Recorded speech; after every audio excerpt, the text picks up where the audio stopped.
Hey everyone, welcome back to another YouTube video, and in this video I'll be showing you guys how to secure your data while using the Gemini app. First of all, Gemini is a powerful, but like any AI tool, you should control what data it can see and share. Now go to the App Store and keep Gemini app updated. Google often patches privacy and security bugs in newer versions.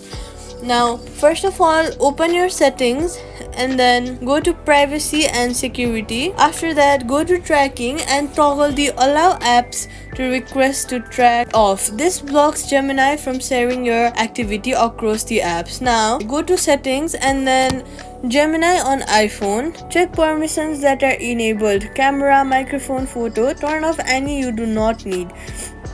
Now, never paste your password, bank details, or private IDs into Gemini. Treat it like you would treat a public chat.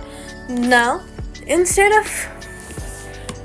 Gemini, tap your profile and then go to accounts. Now, while using the Gemini for work or school tasks, stick to trusted Wi-Fi, not public hotspots where your data could leak. Safety tip: Gemini is cloud-based, so all prompts are processed on Google servers. Use it for productivity and creativity, not highly confidential information. Quick fix: if you are worried about stored chats, go to Gemini app settings and delete activity and wipe your history. And that's it. Subscribe for more.